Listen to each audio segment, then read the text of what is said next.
Hello and welcome to the True North podcast. I'm your host, Candace Malcolm. Thank you so much for tuning in to today's show.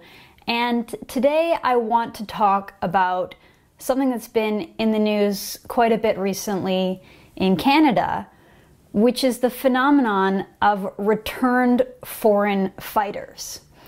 Now, I don't really like using the term returned foreign fighters. I think it's a bit of a euphemism, and it's used by the leftist mainstream media as well as the liberal government to sort of downplay the threat that is encapsulated with this phenomenon. So to say returned foreign fighters, it sort of just sounds like, you know, someone returning after spring break, or the return of someone who isn't necessarily going to be a problem. It really does downplay it.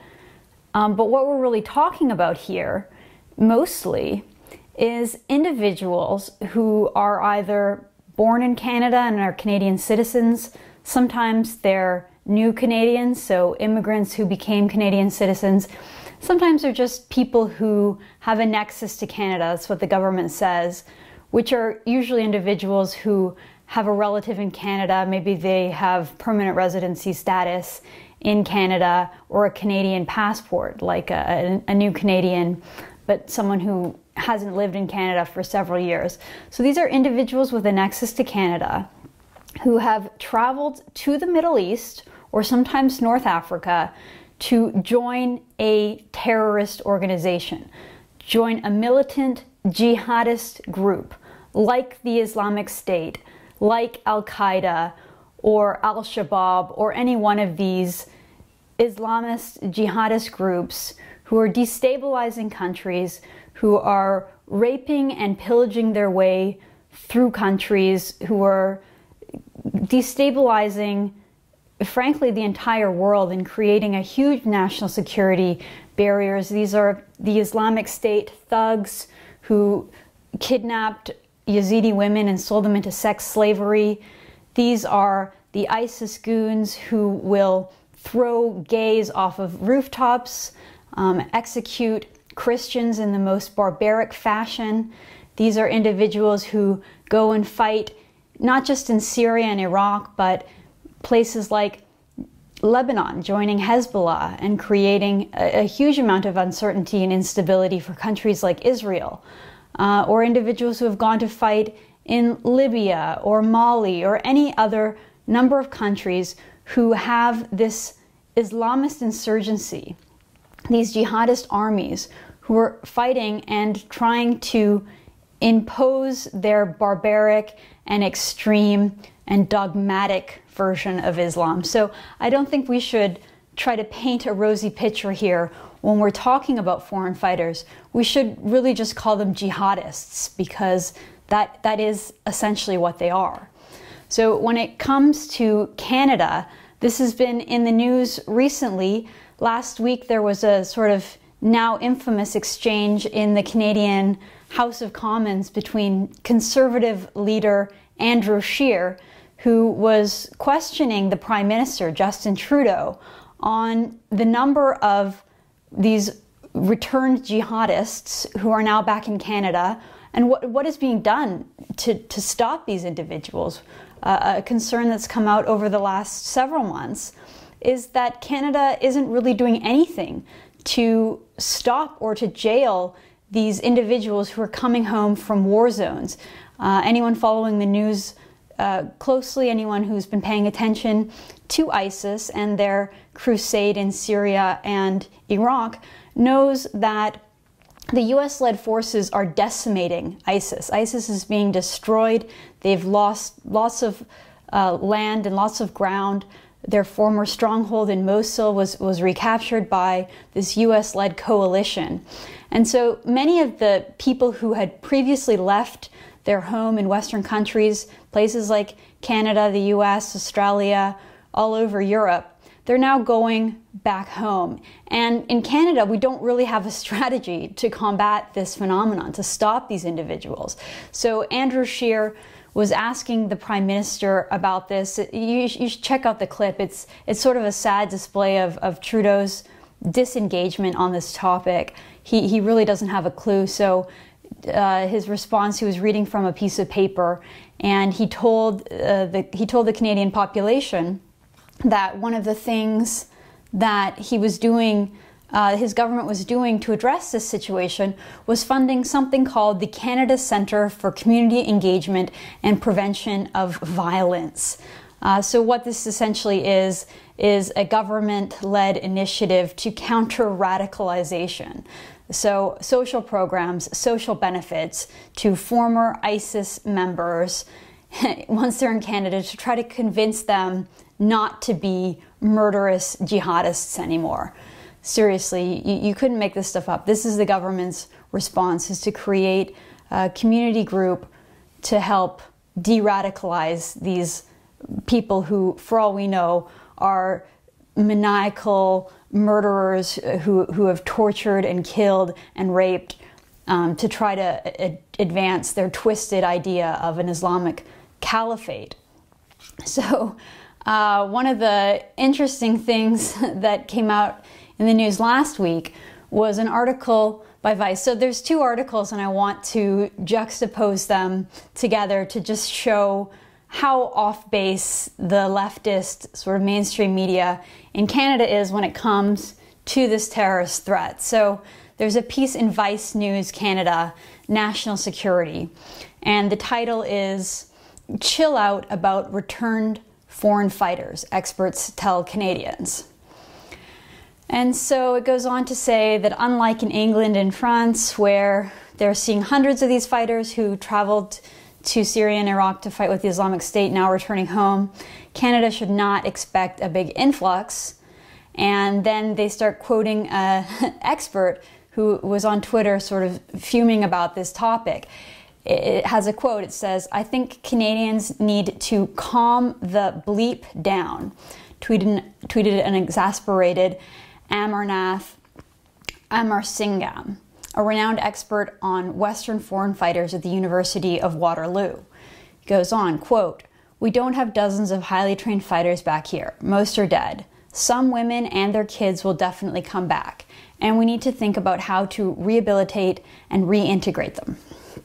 And he goes on, "I don't mean to sound too flippant, but we need to put the threat in context," unquote. Okay, so that's his perspective. You know, he's an academic at the university. I'm sure he has good sources and a good understanding. But I think when it comes to the threat of these returned jihadists, it isn't just the women and children. That is a significant portion of this problem, and I'm going to talk about that a little later. But it does identify one of the problems, which also came up last week, is that the government really isn't giving us a straight answer when it comes to the number of these foreign jihadists who are now back in Canada. So Canada's Public Safety Minister, Ralph Goodale, sort of insists that the number of jihadists who are back in Canada is 60. He stated in the House of Commons that there's 60. We know that there's about 180 to 200 of these people who have left Canada to go fight in one of these terrorist groups. And Goodale maintained that there are only 60 that are back in Canada. Now, thanks to some good reporting by my colleague at the Toronto Sun, Anthony Furey, he found out that the government's source, when they say that there are 60 foreign fighters who are back in Canada, comes from a 2015 year-end report from the Department of Public Safety, a 2015 report. So they're saying that over the last 2 years, the number has stayed exactly the same. Now, anyone who just has a hint of common sense and has been watching world affairs and current events over the last 2 years knows that the number couldn't possibly remain the same. I mean, ISIS has collapsed. The Islamic State has collapsed in Iraq and Syria. And you're telling me that not a single person has come back? Now, Fury was having a back and forth with the department, and the department sort of maintained that the number is the same. It's not the same 60 people, but some people have been removed from the list and the new people have been added. I still don't buy that excuse, though. I think that the government is set on keeping the number at 60 so as not to alarm Canadians. And so when new people come back that they are aware of, they do their best to create ways not to count the original people on the list. In my mind, though, if a person is not either dead or in prison, they should remain on that list. Canadians should be aware of exactly how many of these thugs and these jihadists are back in our country. And so you have some academics saying Canadians need to calm down and that we shouldn't really be worried about this phenomenon. Well, I mean, that just defies common sense and logic once again. If there is a jihadist, if there is a known ISIS member who has moved into my neighborhood and my community or my city, I want to know about it. I want to know that the government is actively watching this person. I want to know, first of all, why this person isn't in jail, why they aren't being tried, why they aren't being prosecuted. If we know that they are that they left Canada to go fight for a jihadist organization, then why the hell are they able to just come back into the Canadian society as if nothing is wrong and sign up for some de-radicalization integration program? That's not good enough. And so even the Prime Minister himself said that just one jihadist can create enormous harm. You look at what happened in Paris in November 2015, that was a group of 14, 15 men with military training, and they were able to do tremendous harm. I mean, look at the hijackers on 9/11.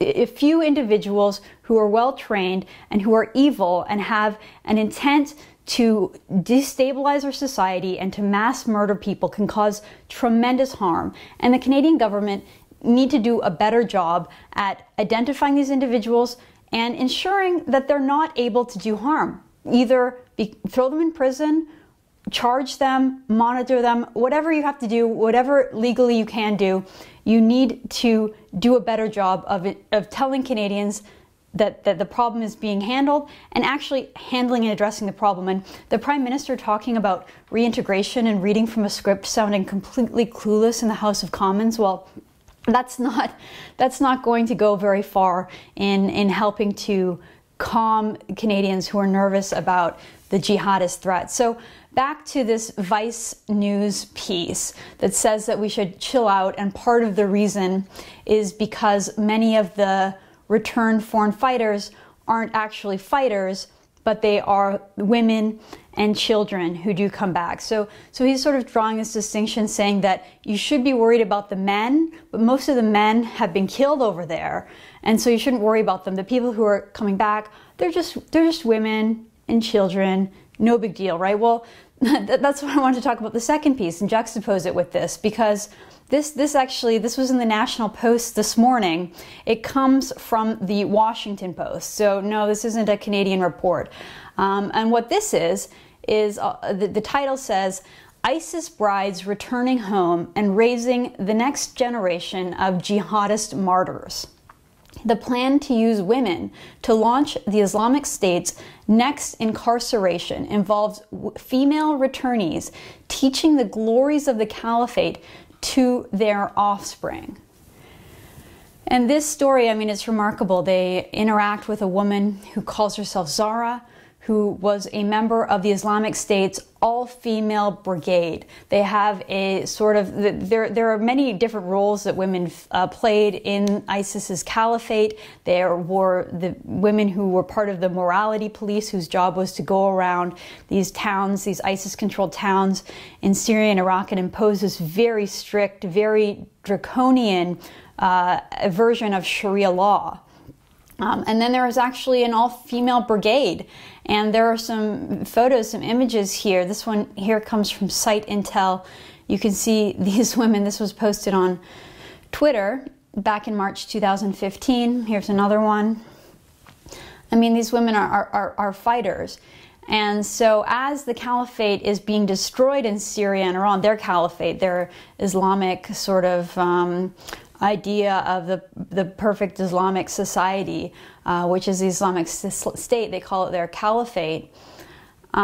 This is what their strategy is. The caliphate is being destroyed in Syria and Iraq, so this is sort of phase 2 of their idea for an Islamist takeover of our society. And so she talks about how she vowed that her children will someday reclaim the Islamist paradise she believes was stolen from her family, will bring up strong sons and daughters and tell them about life in the caliphate. Even if we hadn't been able to keep it, our children will one day get it back. And so the idea is that these women who are now back in Western countries, who security experts like the one quoted in Vice are saying, oh, don't worry, they're just women and children. Well, here we have outlined in a very interesting news story, and I'll provide the link, is the exact strategy to use these women and these children to essentially implant themselves into our Western societies, to raise their children to be maniacal jihadists just like their fathers, and to create this longing for another caliphate. And this is just as destabilizing in the long term as a terrorist attack is today. If you have children growing up here in the West who are being poisoned by the ideas of their extremist mothers who are planting these ideas in their head, who are urging them for violence and for jihad. You're raising a generation to hate the West, to hate our values, and to sort of glorify this idea of the caliphate and ISIS and how wonderful it was. Well, those children are going to grow up to strive and to struggle to join the jihad just like their father, just like their mother. And it can create some serious problems. So when it comes to Vice, I get it. They're trying to be edgy. They're trying to be counterculture. But I mean, it's sort of sad. Like you're the counterculture news outlet, and you're telling people to just like calm down. You're repeating and parroting the Trudeau liberal government line. I don't know how edgy that is. It reminds me of Ezra Levant has a great way of describing Vice. He says, this is a tweet that Ezra put out earlier this year. He says, Vice is just the CBC with less personal hygiene and more swearing. And then he posts a link to something. He says, here's another propaganda co-production with the Liberal Party, #edgy. That's sort of what I see here, is that Justin Trudeau did a pitiful job in the House of Commons explaining what his government's plan is to combat jihadists who are now back in Canada. And so Vice does this sort of cover story saying, everyone's just blowing this out of proportion and everyone should calm down. And then their own example that they use, that it's just women and children. If you just look to another outlet, a story coming from the Washington Post, we can find out that there is actually a very real threat to having these women and these children back in the West. And look, obviously the children are not to blame. They have no personal responsibility. They're victims in all this. They just happen to be born to crazy parents. But it does create an instability when these mothers are planting these vicious, dangerous, despicable, and illiberal ideas in the minds of these youth. And so that's where I'm going to leave it at today. Thank you so much for tuning into this podcast. Don't forget to subscribe. You can also visit my website, CandiceMalcolm.com, to subscribe to my newsletter and to see all of the work that I put out. Thank you so much.